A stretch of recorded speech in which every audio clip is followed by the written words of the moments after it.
Hello and welcome to the next episode of FineWineToMe, the wine business podcast. My name is Trevor, and today, despite the big Tatinga box behind me, I'm going to talk about Barolo and Barbaresco and potentially an Italian Christmas a little bit. But because I know very little about Italian wines, because Italian wines are the most complex in the whole world, probably because Italians make it very complex as well. But that's why I asked somebody who is really an insider in this place. In fact, somebody who is one of only 500 people who lives in Barbaresco. So let's see who is my guest today, right after the intro. Hello, Giovanna. Hello. Hi, everybody. So, cheers. yes, that's it. Yes, Nice let's start drinking wine. because we're recording this in the evening. Therefore, I think we're allowed We are to have loud. yes, exactly, a glass of wine. And I think the best thing if you introduce yourself, because I prepared a few topics and we discussed it very briefly before that, but your journey into wine is a little bit different, although everything is connected to food, especially when it comes to Italian wine. Italian food as well is part of it. But you also been in fashion as well, and you married to a Barbaresco wine producer as well. So yeah, I'll let you introduce yourself here. I think that's the easiest one. Thank you. First of all, Csaba, thank you for the opportunity of participating in this podcast. It's my first podcast ever. I'm very excited. Yes. And so I'd like to introduce myself. I'm Giovanna. I actually came to the wine world later on in my life, and I didn't even like the wine at the very beginning. So funny enough, I come from the fashion world, women clothing, always as expert, so working abroad. And then I landed to the food world as expert manager, chocolate spread business, Nutella, similar to Nutella. Yeah, you can't go wrong with chocolate, honestly. Yeah. No. And then I moved to wine for a business. But the thing is that, as a young girl, I wasn't really into wine. I used to drink cocktails, some white wines, vino tinto de verano, when I used to go to Spain, so it was really thanks to my husband. He introduced me into the wine world, started to taste together, just to, occasionally drinking, but in particular drinking with the food. For us, is very Italian, is very, very important to sip wine with the food. And so little by little, I started to like this world, to enjoy the wine and also red wines. And I started to be very curious about the wine world. I wanted to know more and started to take classes, WSET, level 2, then level 3. And I think it's a very fascinating world. And the fact that now I also am in the wine business, it makes even better, because it's my passion and it's my job. So do you see any big similarities in fashion, food, and wine? Because you were always on the export side of things. You were always selling. Yeah. But do you see? I mean, they all very Italian, if I can say that. Fashion, food, and wine. I think it's that's amazing, isn't it? It's like a circle. Yeah. Yeah, it is. It's a very Italian. It has a lot of similarities. Fashion is a very important part of the business, of the wine business as well. And I think that the companies that conceive, a wine also in a fashion way, I think they have a step forward, and they can think a little bit more in advanced, and they're better off, because wine is the juice inside, is the bottle, is the label. Wine speaks to the public, in different ways. And we have to be open also and understanding how the envelope is important, Yeah. as important as the juice inside. Yeah. And how was your sort of, once you've been in fashion? I think you spent quite a bit of time in fashion. I think Yeah, 13 years in 13 fashion. years. Yeah. And did you just had enough and decided to move to food, or was it something else which you had in mind? Well, it has been an incredible journey. I love fashion, and I love the fashion world.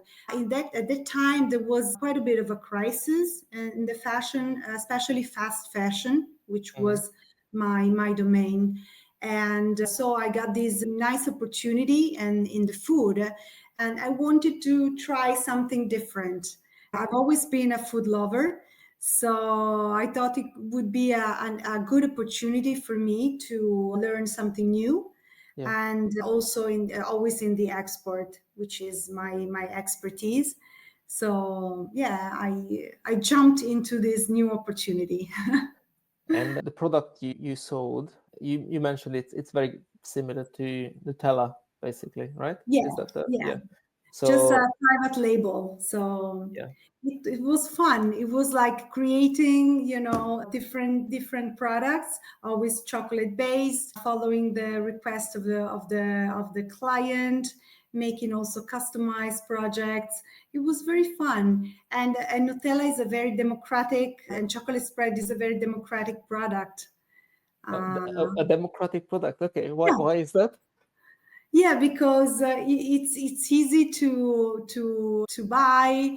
It's everywhere. It's worldwide. Yeah. But then it can, it appeals to a lot of people, and you can create different products depending on the taste of people. It's I can't remember who said it, but I think it was a comedian. I heard it from, that every company who is trying to do something what Nutella does should stop immediately, because there's there's no chance to beat Nutella. But obviously you've been fairly successful at sales in Yeah, that yeah, company. because the idea is not to create another Nutella brand, is to use Nutella as a benchmark. Yeah. So, and then create private label, so for supermarket chains or, Yeah. or trade, that could offer different tastes and not only Nutella match. Okay. So, and so for us at the time, Nutella was very important because it was the benchmark for everybody. Yeah, yeah. And then after a few years, was it because of your husband that you decided to move to wine? Obviously, you started learning when you get together, but then how is that Yeah, changed? at the time I wanted, a new adventure in a time. And there was this wine consultant agency that was looking for a senior expert manager and a wine consultant. And so I liked these people a lot. So yeah, I started this new adventure, and it was really, I think it was the final my final destination, in a way that I landed into a world that I really really loved. It's nice to be in the wine world and in the wine business, because compared to the private label I was working before, I am now really working on brand building, Yeah. and also the level of people I talk to. It's quite nice and challenging for me and my profession. So it's really nice to build a brand. We actually first got connected, I think, on I think it was something to do with social media course or a digital marketing Yeah, course, yeah, if I remember well. that's exactly And with Chloe. with Chloe, yes, Yeah. exactly. And I think at that time you wanted to do that class or that course because you sort of wanted to generate a bit more awareness for your family business. Is that right? Yeah, exactly. It was, I think, right before COVID, and I started to help my husband on my free time working. I open up his Facebook account and Instagram, and yeah, it was something very, very interesting for me. So I thought I needed some classes. Yeah. And Yeah, that's how you ended up in that course, which I was yeah, doing as well at that time, because I was already working in that side of the wine business then, but I wanted to learn a little bit more, and I think it was a good opportunity to do that. And then we sort of get to the next stage with we talked about your family business very briefly, or your husband's business. Uh, and it's not a young business at all. So we're talking about a Barbaresco producer yeah. with the vineyards over 100 years of history, and the brand itself, I believe it's over 50 years of history as well. Yeah, it's a five-generation family business. It's a very long history. Pietro, my husband, is a fifth generation, and they produce Barolo and Barbaresco because they also have vineyards in the Barolo area. Yeah. And it's a very nice small family business like many in this area, just five people working together, and yeah, trying to make it the best out of the vineyards and working respecting the land. And it's I'm always quite amazed because selling wine is different but difficult, but making wine is very challenging. It's very challenging because it's a daily job. And people that don't see this reality, they don't probably they're not aware of all the work, because starting from the work in the vineyard, because everything is done by hand, almost everything, or by the tractor. So it's a really daily job. Yeah. They never stopped, for example, during COVID, because you cannot stop working in a vineyard, not even one day. It, And it it's very interesting. I spoke to, it was an English winemaker actually, and they are a family winery as well. I think they could afford to have people on, but they like to do it themselves. But you don't realize how big their sacrifice is, because what they say is they don't have any holidays at all. So what they do is during the winter, they took the maximum of 1 week when they go skiing somewhere, and that's it. Otherwise, they always at their vineyards, they always work on the fields or work in the winery, and it's unbelievable. It's an unbelievable commitment to a long heritage, I would say, to build something. So do you have to work in the vineyard as well yourself, or how is that in the family business? Is it something what you have to I take did. I on? used to work when I was a kid. Okay. It was not a work like, oh Yeah. my God, now they might think about labor, child labor. No, it was like my dad used to have a vineyard, Mm. and that is now worked by my husband, funny enough. Okay. Yeah. So at the time, it was possible to invite family and friends to come over for the harvest. So Yeah. we used to work all together 1-2 days for the harvest, and my dad used to make then the wine for Yeah. family and friends. Now it's almost not possible anymore. I mean, I could work. I did once or twice, but I'm not that fast, to be honest. But now the rules are very strict in our area. So unless you are a strict family member, otherwise you can get fined if you are Okay. So a friend and you come over if you don't have a contract, Mm. and it can be very expensive. Okay. Yeah, So it's about legalities. So it's about, yeah, yeah, if they found somebody who is not, yeah, working for the winery or not a family member, they can yeah, obviously fine you for illegal work. Wow, that's yeah. that's not very helpful, is it? But well, sort of understandable, but at the same time, it sort of kills the joy a little bit, because I suppose a lot of people would want to go to have a harvest. Yeah, And because it used to be Barolo- like a celebration, like a party, a feast. It was something very nice to enjoy, family and friends together. I think that's more part of the tradition. Right now is more people, the people that work in the winery, and some cooperatives that are called to do big works like the harvest. Yeah. So if somebody wanted to go to Barbaresco to do a harvest with you guys in the vineyard, that's almost not possible, or it's too much Yeah, hassle to I think actually sort you it will out. need to have some sort of contracts or in order to do that. Oh, you just lost on me because I would have gone, but sorry about this. Actually, you would You'll not. find a way. Yeah, you wouldn't take too much use of me because unfortunately my back is completely gone. So I would be like 10 minutes in the vineyard, and that's it for me. That's gonna be difficult for you Yeah, because all the vineyards are on steep hills.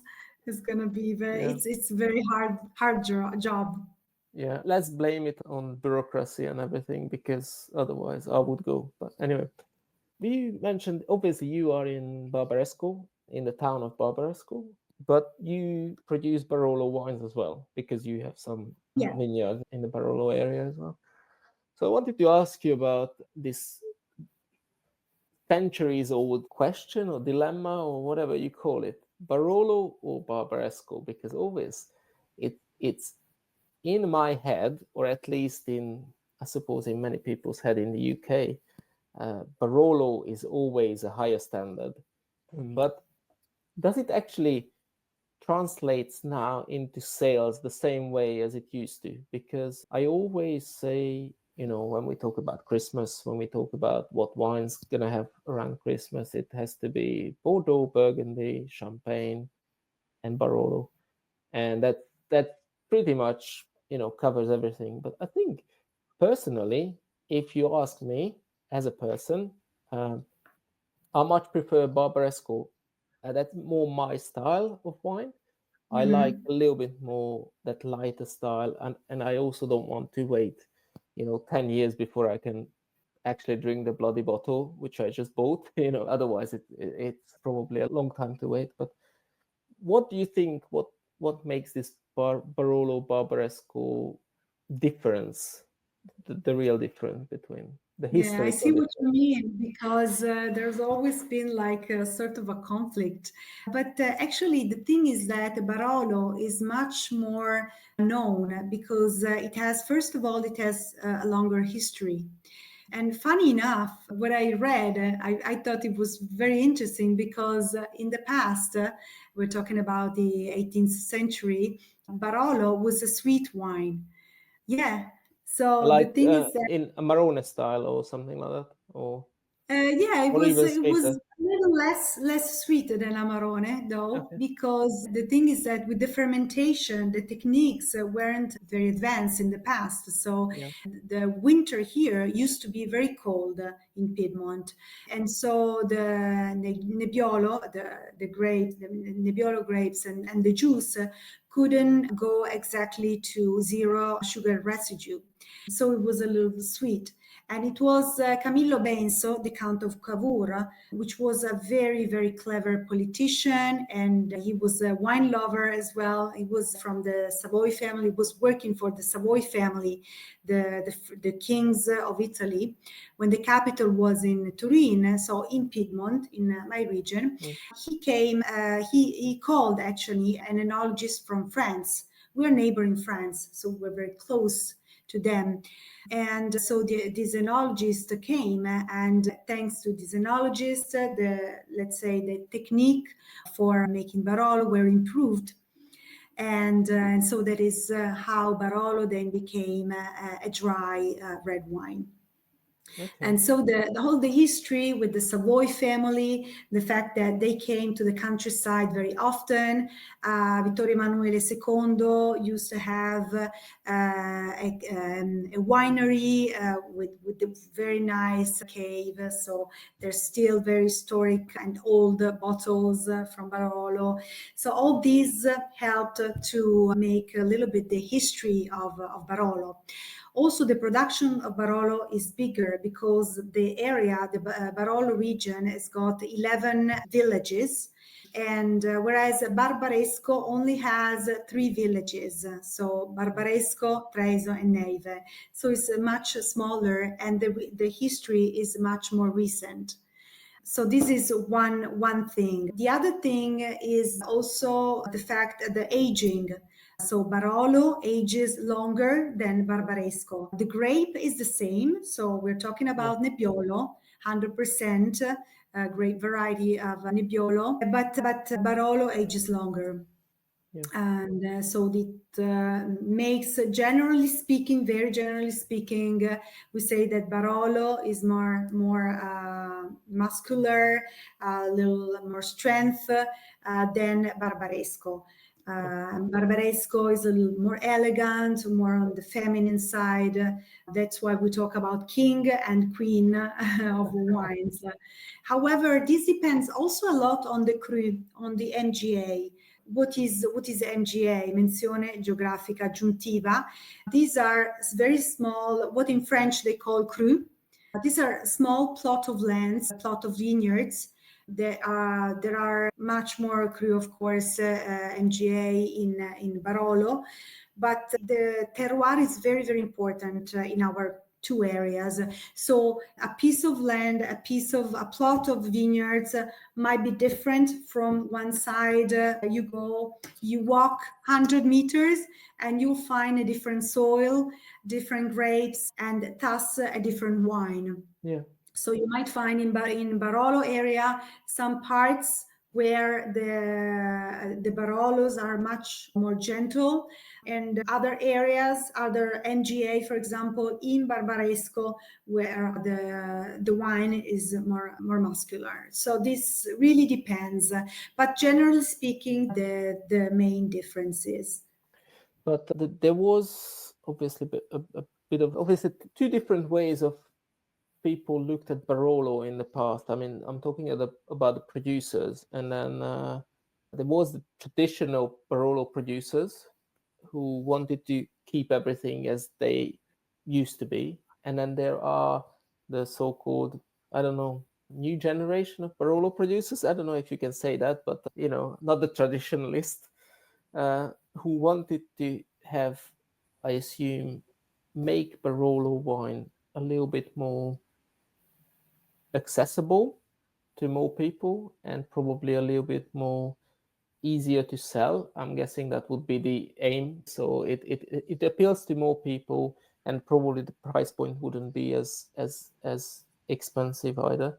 Where is that debate at the moment? Do you think that debate's still going on, or are they big street fights between winemakers beating each other up, or is it more subtle now?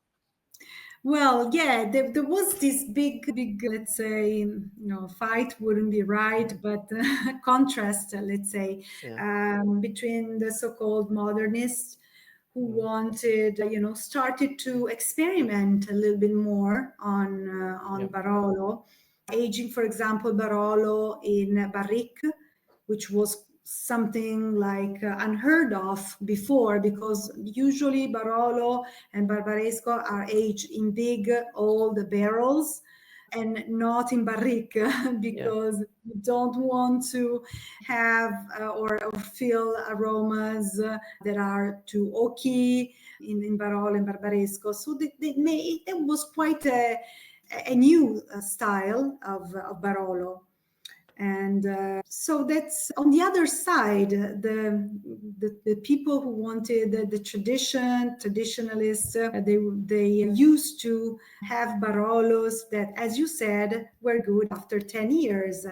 So this Also, this trend is not good anymore any longer, in my opinion. I mean, you cannot think that you put on sale a Barolo and then you have to leave it in your cellar, if you have a cellar in your Yeah. house, for 10 years. That's Yeah.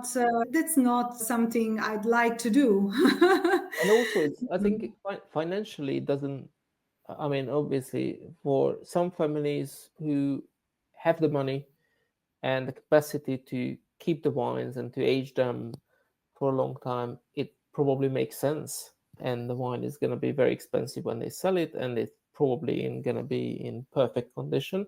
But for a smaller family winery or a winery who doesn't have the capacity to keep a lot of stock, to both, because of space and because of financial problems, they have to make these wines sell as quickly as possible. But I went to wine tastings where you try the new releases, and then you go there, and then after 2 glasses of wine, you feel like, Jesus Christ, what did I eat? I mean, I'm full of tannins everywhere, and I suppose to Yeah. guess what this wine is going to taste like in 5, 10, 15 years when it's going to be actually ready to sell. And that's almost impossible to do, in my opinion. But obviously, I don't live in the region. I But don't. my idea is that you cannot expect clients, customers to buy a Barolo and keep it in the cellar. I mean, it has to be their choice, but it doesn't have to be a must. So I think that nowadays wine producers are changing a little bit. Whether and the thing of barrique and big barrels, that is a little bit less defined than it was before. So it's really up to the producer to age in different ways, and sometimes it can be a mix of a little bit of a barrique or bigger barrels.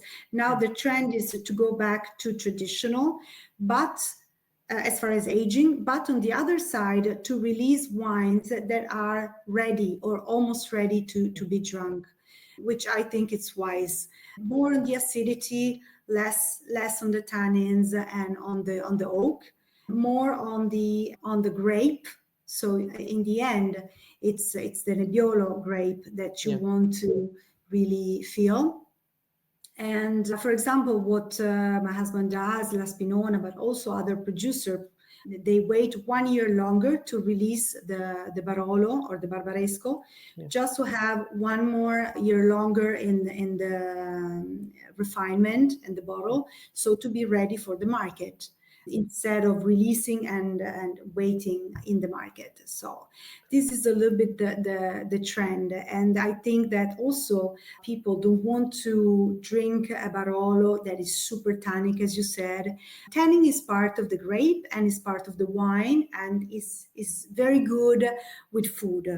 Because it cuts through the fattiness, it gives a nice mouth feeling with the steak or with the cheese, but it doesn't have to be overpowering.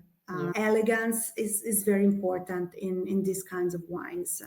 And so I think that slowly we are finding the middle way. That's obviously positive. And in many ways, I feel like the whole debate was a little bit strange because, the traditionalists wanted to keep Barolo as it was during the history, and the modernists wanted to change it to something which is actually more like Barbaresco, isn't it? I mean, at the end of the day, it's how the modernists wanted to do Barolo is very much how Barbaresco is made, isn't it? I mean, in many ways, I think. Yeah, it was more into the idea of making it as, I don't know, maybe more similar to the Super Tuscan, because it was very trendy at the time in the 80s, early 90s. So, but I think that we can have a nice Barolo or Barbaresco that with a nice acidity, not too overpowering on the oak, and still enjoy it in a very natural way, in a very nice way with the meal. Yes, yeah.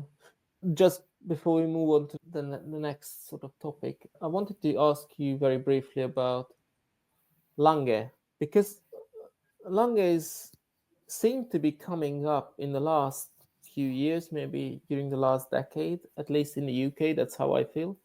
More and more coming to the fore. I think it's again because of the style of that region produces. I think Langhe Nebbiolo seem to be one of these trendy wines. Do you see the similarities between Barbaresco and Langhe a little bit, or is? Yeah, so it's interesting because Langhe, as a name alone, is actually the area. It's an area that is considered on the right side of the Tanaro River, as opposed to and so we are in southern Piedmont. Langhe includes Barolo and Barbaresco regions, Yeah. by the way, whereas on the left side of the Tanaro River is Roero, and that is more for white wines, 𝘱𝐻𝐳𝐬𝐬 or some Nebbiolo, which are more on the freshness, like Roero, etc.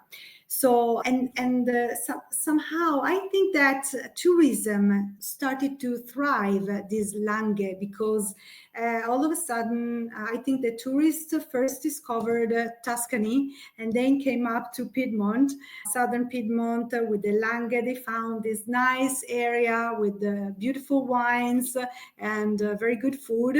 Yeah. And so that is how the whole thing started with the Langhe. So, such as, for example, Langhe Nebbiolo now is one DOC appellation, but there are different appellations with the name Langhe. And so Langhe Nebbiolo, for example, is a very interesting wine because it's 100%, it's a Nebbiolo grape, but it can be also unoaked, like the one that I'm drinking now. So you really have the grape of a Nebbiolo coming out, so more on the floral notes. And so you have the rose, the violet, and the tannin is there, acidity, a little bit less of the tertiary aromas, Yeah. so less tar or forest floor aromas. I think it's quite an interesting for people who want to experience the Nebbiolo grape from the region or for the area. I think Langhe is definitely something to look out for as well. And you're definitely not paying the Barolo price point most often for a Langhe Nebbiolo. But you get that sort of fresh and, a bit more vibrant style of the wine. Yeah, so now this area has become very touristic, as I said.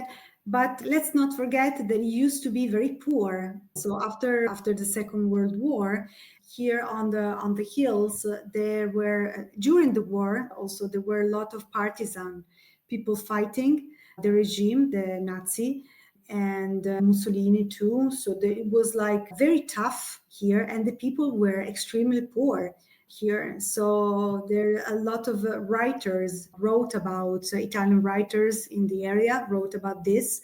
So little by little after the war, people starting to rebuild everything, working hard in the fields, working hard and trying to work for a better future. And little by little, wealth came also in this area. But my grandma, she's 95 years old. She has vivid memories about the war, about the time where they were poor. That is beautiful. Yeah, amazing. Right. We went into history a little bit, even with Second World War as well. But in terms of Barolo history as well, and we sort of covered that part fairly well. But what are the challenges now? Because Barolo, I'm talking more about Barolo than Barbaresco or Langhe, for example. But Barolo, especially nowadays, at least that's how I find, again, in the UK side, it's a lot tougher to sell than even 10 years ago.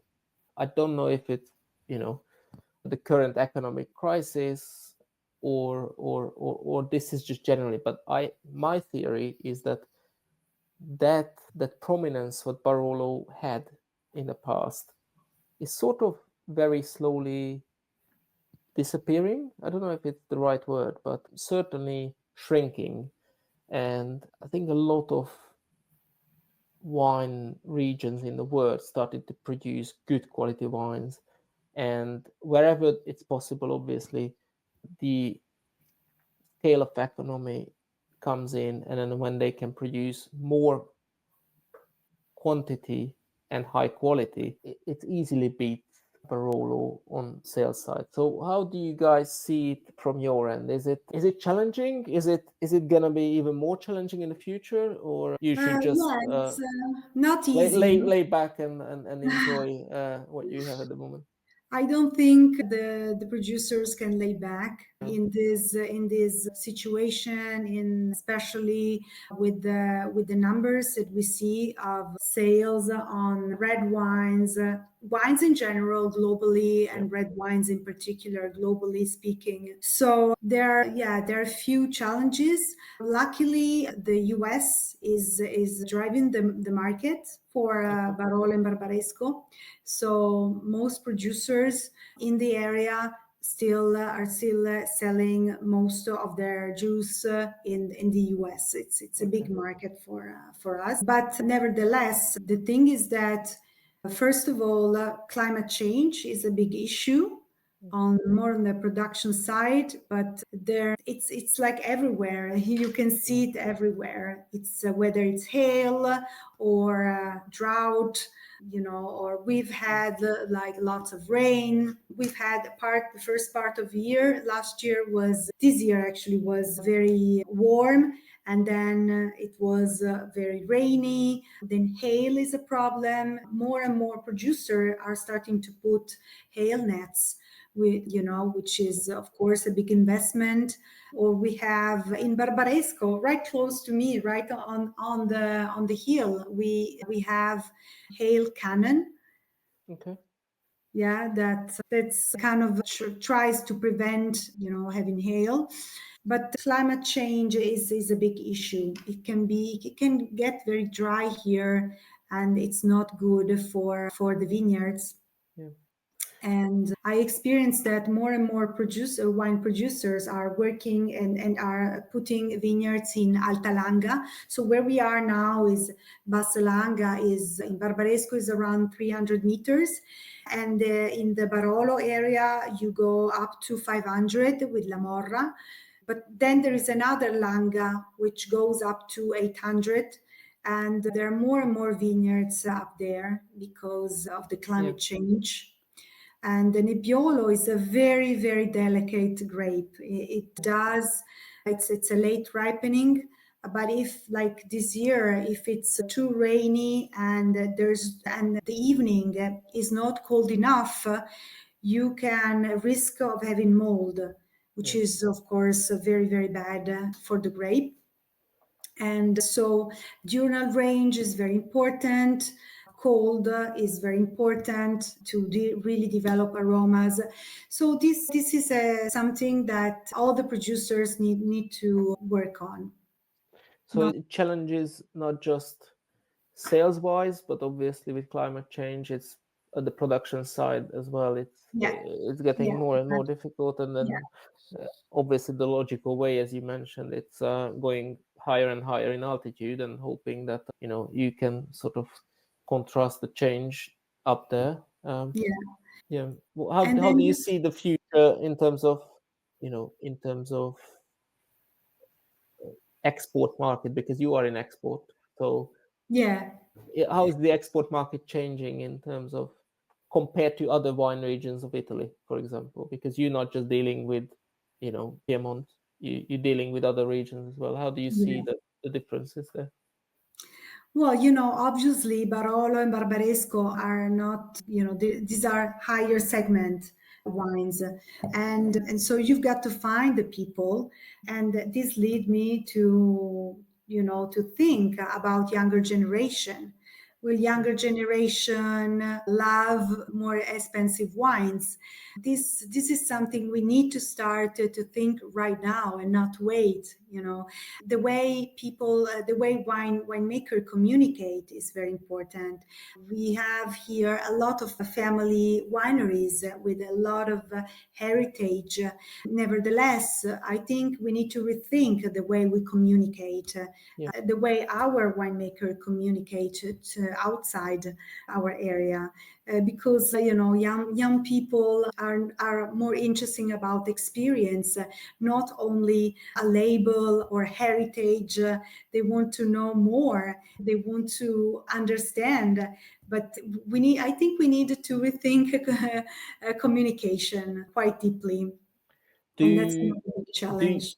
Do winemakers actually open-minded about this? Do they have enough resources and energy and willingness to go that extra level? I'm not talking about dancing on TikTok, but are they willing to do it? Because I think you on the sales side, and you done some marketing bits as well, and you see it from your husband's family as well. But how do you see are the general winemakers in Barolo, Barbaresco, Langhe, wherever in Piedmont, or even in Italy, are they willing to actually change and go and find the new ways of communicating with customers, or not necessarily? I think it's hard. There are some, but I think most of them are still way behind. And sometimes because they don't think it's important, sometimes because they don't have the resources. Let's not forget that we're talking about family businesses who are already overwhelmed.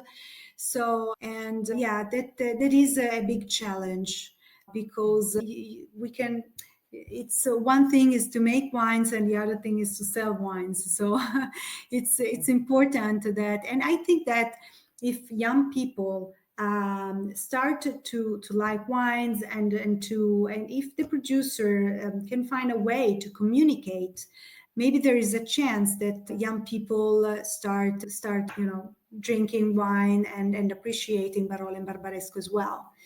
It's just a matter of doing the first step, and I think we are a step behind. I probably talked about this on this podcast before, I'm not sure, but what I found really outstanding is I often look up wineries, let's say in France, in Bordeaux or in Burgundy or whatever. I always bring them up because they're big names, they're big traditions, everyone knows them. And then some of them, they don't have a website. They don't, let alone a Facebook page. I mean, even my parents who are in their 70s, they have Facebook pages.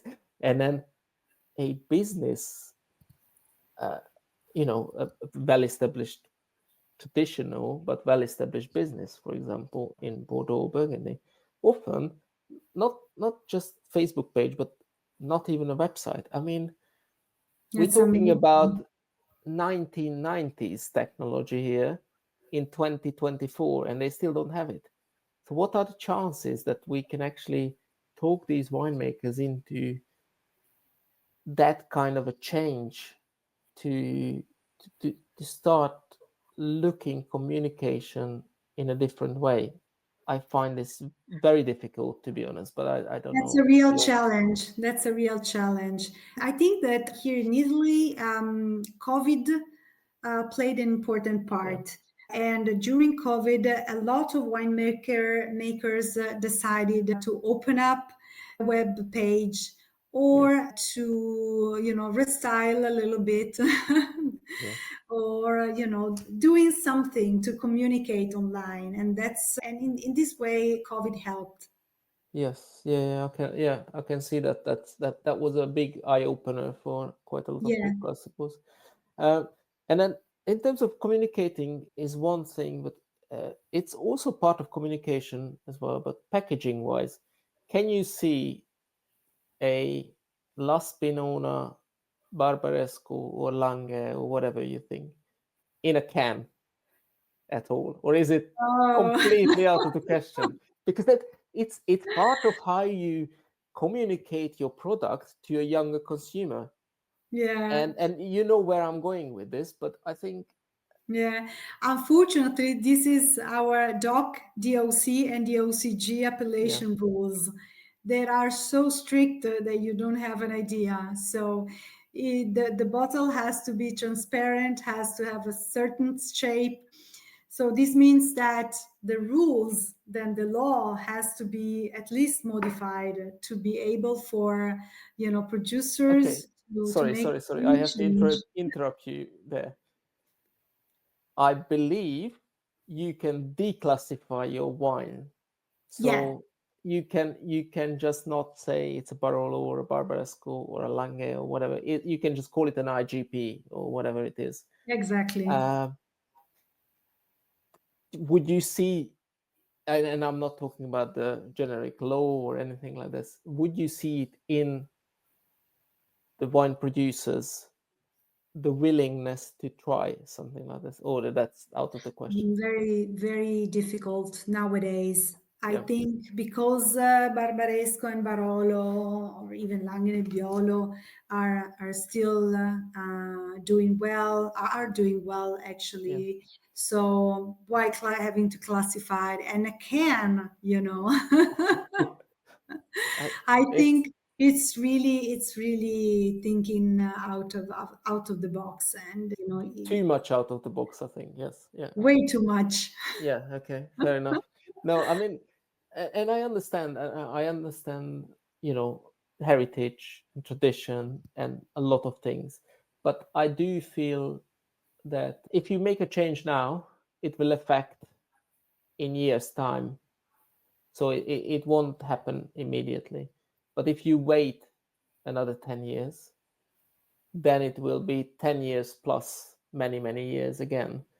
And I think a lot of producers are talking about it now. A lot of producers are actually doing it right now. And it's a very interesting, to see this whole debate about where we're going with bottles and cans and whatnot, but generally about how to approach the younger generation of wine drinkers.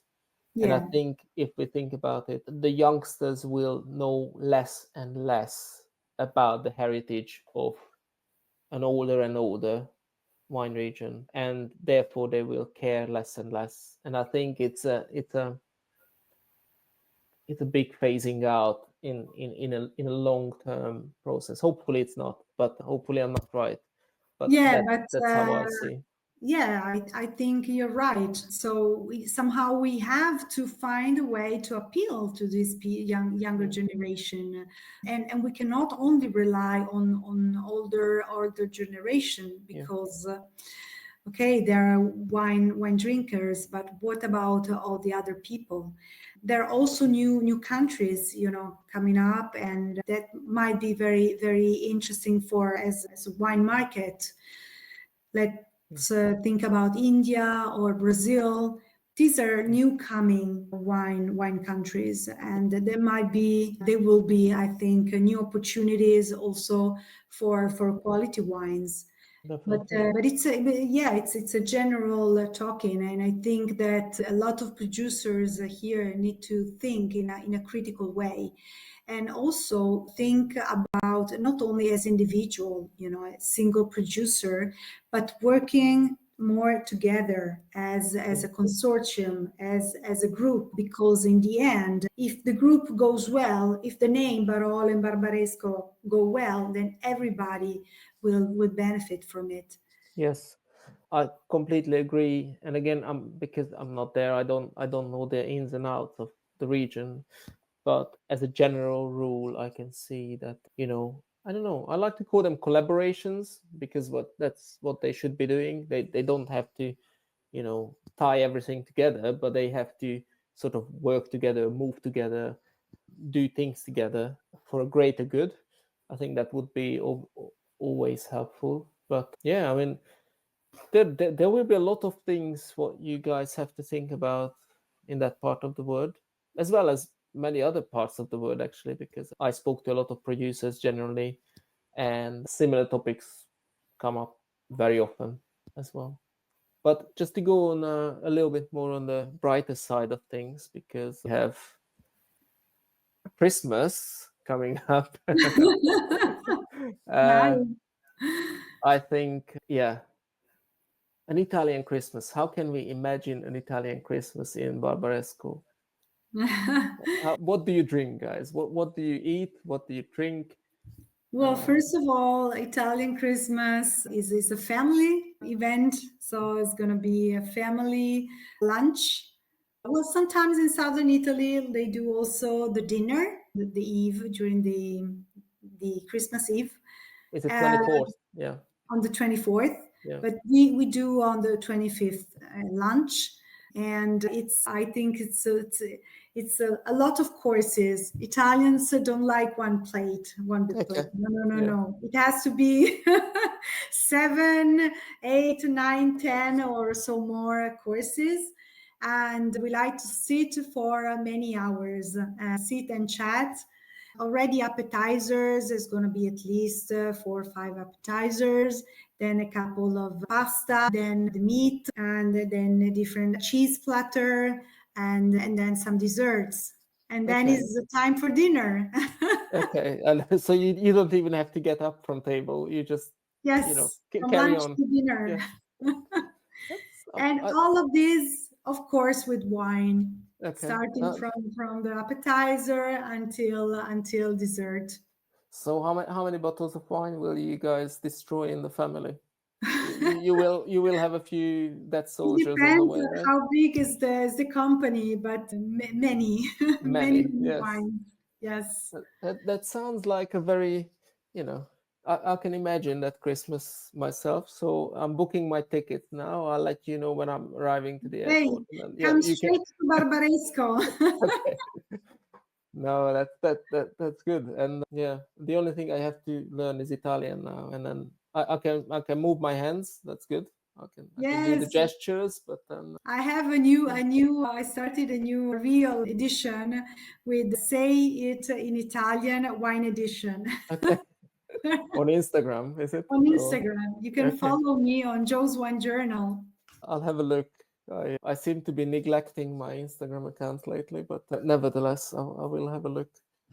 So are you going to guys drink your own family wines, or are you allowed to bring something into the house which is outside of La Spinona? It's going to be a lot of family wine, but we like to experiment. We like to travel also and to go to different places. I love to go and find out wineries all over the world, and so it's something that it enriches me and my knowledge and my palate as well. So we like to bring in also wines that are not only our wines, of course. So when you do that, does this become one of these comparison tasting where you compare it to your wines and try to, benchmark things, or is it just pure pleasure on Christmas? No, Christmas is pure pleasure and company. That sounds good. Yeah. Oh, well, that's brilliant. Well, Giovanna, thank you very much for your time. I think we discussed quite a few things, certainly about Barolo, Barbaresco, the history, the challenges, your family business, how you ended up in wine. Just the last question, are you planning to have a 4th career as well? I mean, after fashion, food, wine, is there anything else you want to try, or is that's it for you? I'd like to stick with wine for a while because it's really my passion, but never say never. Okay. I really like wine. Okay. No, that's good. Good. Well, thank you very much. And I hope your first ever podcast interview was okay. Yeah. It wasn't terrifying at all. At least that's what I hope for. But thank you very much. And have a lovely Christmas. Thank you. And I'd like to invite everybody to come and see Langhe. It's a beautiful area here. Barolo, Barbaresco, Alba, Piedmont in general, and it's really magic. here. Be careful, because all the people who is going to watch this on YouTube, they will all just jump on a plane and then they will knock on your door at Christmas, and that will be, all of a sudden is going to be a bigger company than expected. Yes, Christmas. exactly. That's brilliant. Well, thank you very much, and Thank you, Csaba, for the invitation. Merry Christmas, and Merry Christmas to you and your family and all the people. Thank you, and may Barbaresco and Barolo live forever, because why not? Anyway, cheers, guys. Cheers. Salute. Salute. Ciao, ciao. Bye, guys.